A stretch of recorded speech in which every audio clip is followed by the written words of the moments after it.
Олжобай Шакир. Эсиз бакча. Аңгеме.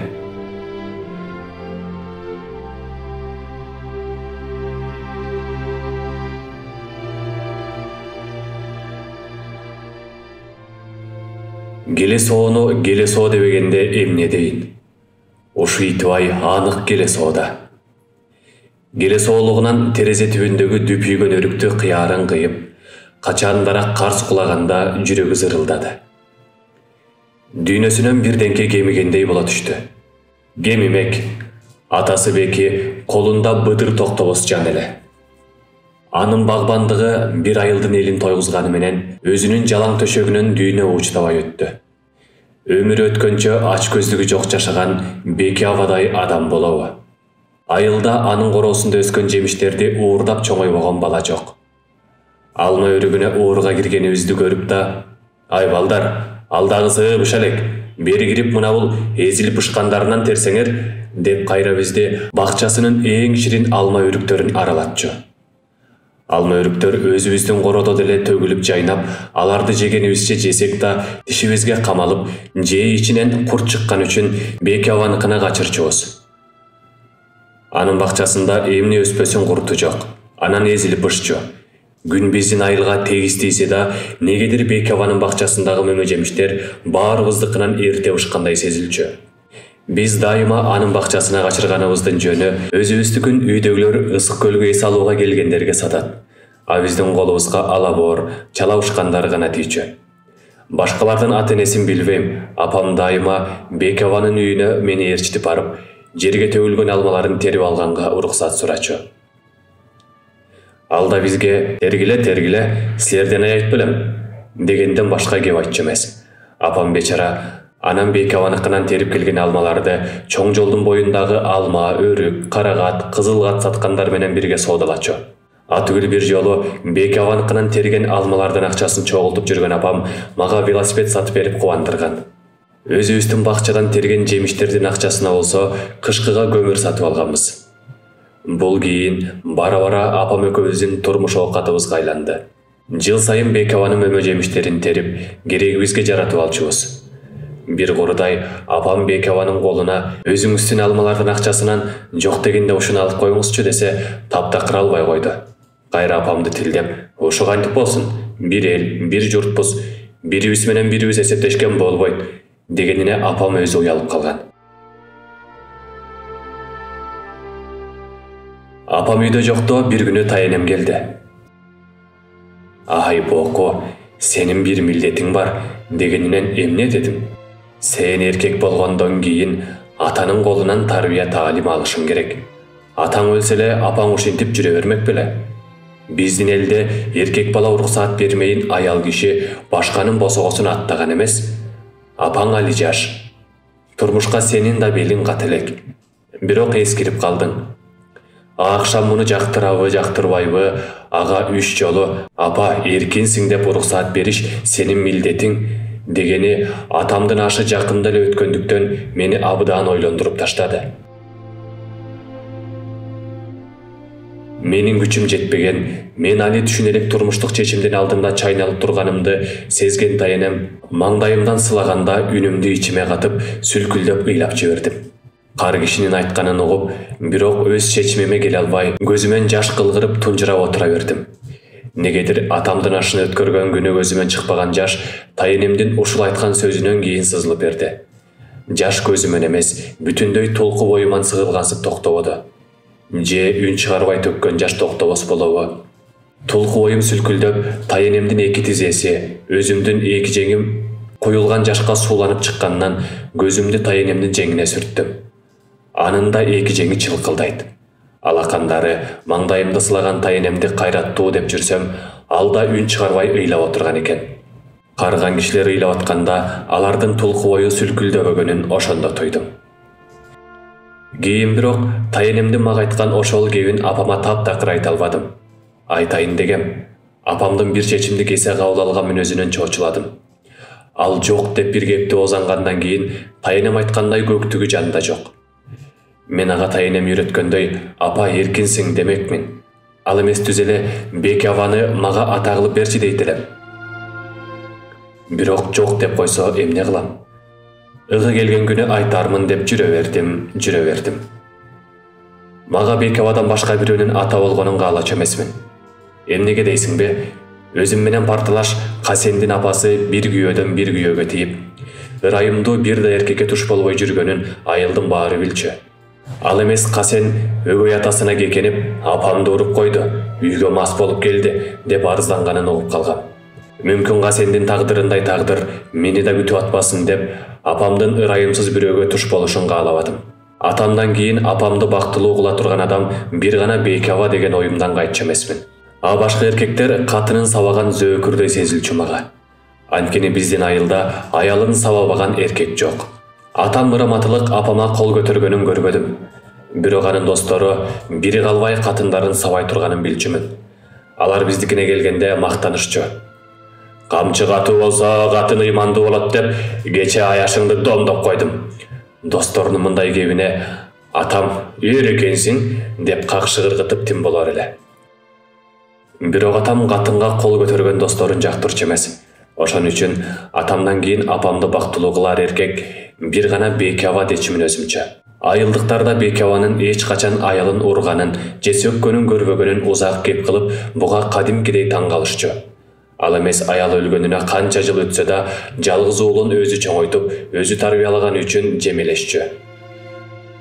Кызыгы эркектердин эле башы кошулган жерде эмес, кээде апам менен сырдашканы үйгө келип кеткен аялдар катынын сабабаган эркектерге мурдун чүйрүп, андай эркектерди жамандашкандардын кулагын көп чалды. А эмнеге жамандашчу түшүнбөйм.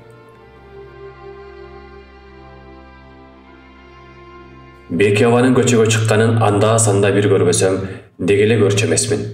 Бир күнү ал биздин көчөгө келип калыптыр. Негедир мага ошондо Бекева биздин көчөгө биринчи жолу келгендей туюлду. Ал түз эле биздин үйдүн тушунан бурулуп, эшиктин алдындагы апам экөөбүзгө токтоду. Акшам уулуң экөөңдү келип, ал мөрүктөрдү терип кетеби десем, жоксуңар, өзүм терип келдим. Жата берсе чирип кетеби, дагы калды. Колуңар тийсе барып терип кеткиле. Дегенден апам экөөбүз ээрчи үйүнө бардык. Жер жайнаган жемиш. Эми ойлосом, мени жалгыз бой чоңойткон апама ымала санап, башкаларга тердирген эмес го. Тергенден кийинки көтөрүнчүгүбүз абдан оор болуп калганда, мен жеткизишейин деп болбой койду. Дарбазадан чыга бергенибизде эшигинин алдында додолой үйүлгөн кийимдер жатыптыр. Апам алардын баарын бир мүшөккө салып, мага көтөртүп койду. Бекева алдыга кеткен үчүн апам анын додолой кир кийимдерин мага көтөртүп койгонун көргөн жок. Көрсө да колубуздан жулуп алат беле. Бекева биздикине көтөрүнчүктөрдү жеткизишип коюп эле кайтты. Апам ошол күнү бир далайга кир жууду. Жатар маалда кермедеги кургаган кийимдердин баарын жыйып, четинен үтүктөп, биринин үстүнө бирин дыкаттуу иреттеген апам бир убакта Бекеванын көйнөктөрүн жыттап атканын көрдүм.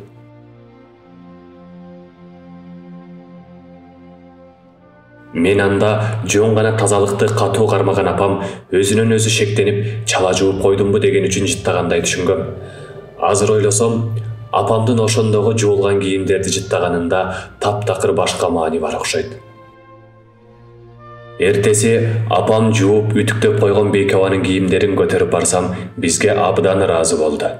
Апам экөөбүздү улам-улам алкап, апама берип жиберер оокатын таппай, силерге эмне берсем деп шаштысы кетип калды. Мен ошондо, сиз мага ата эле болуп бериңизчи деп айтайын деп, чекилгиш жасагым келген жок. Балдардын айтканына чоңдор кулагын салбастыгын ойлодум.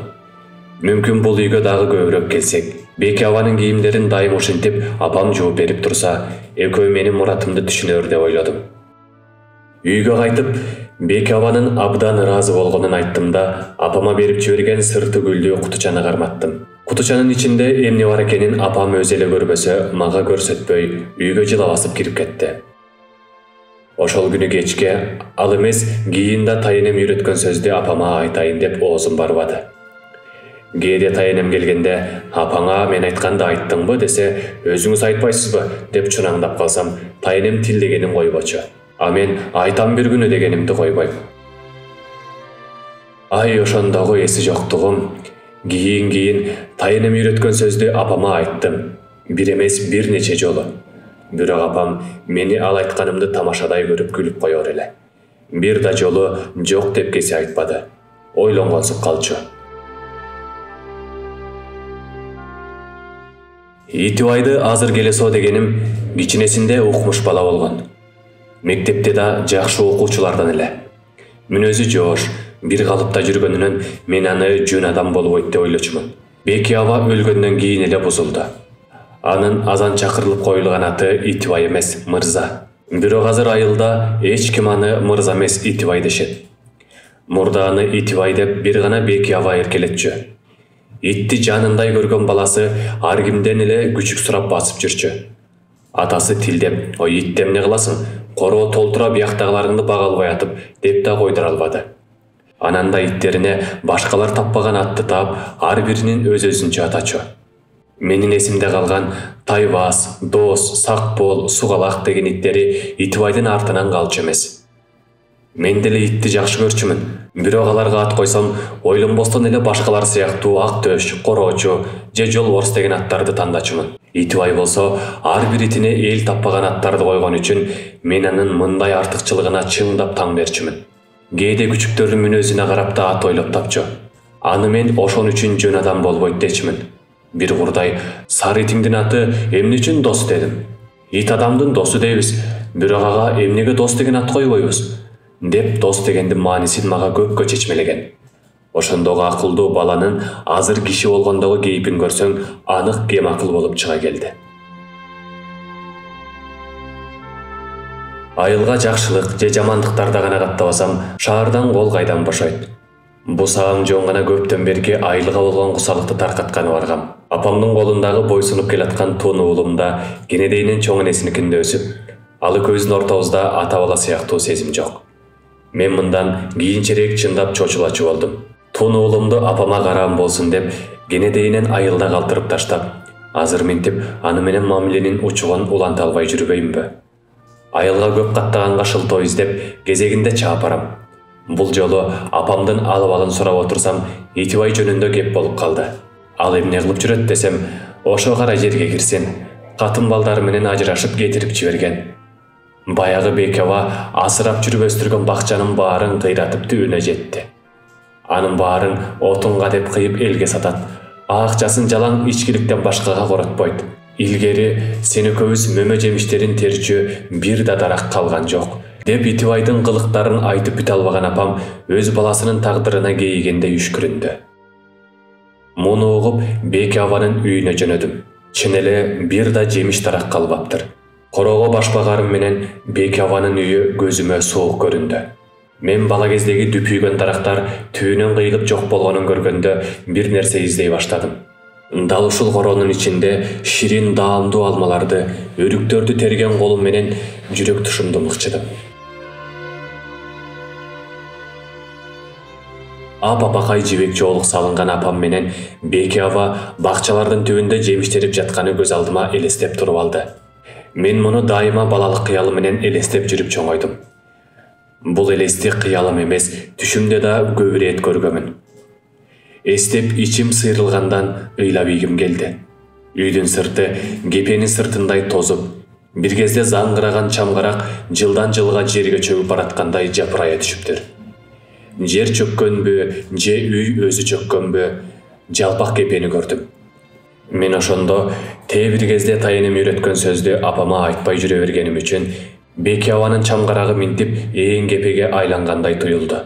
Мүмкүн апам менен Беки абанын Итибай экөөбүздөн башка эс учу бар балдары болмоктур. Мүмкүн ошолор Беки абанын жемиштүү бакчасын асырап калар беле. Балким азыр мен шаардан келгенде көзүмө кепедей көрүнгөн ушул үйдөн бир тууган бөбөктөрүм чурулдап чуркап чыгып алдыман тосуп алат беле. Айланамды карадым. Тирүү жан көрүнбөйт. Бир гана тирүү жан көрдүм.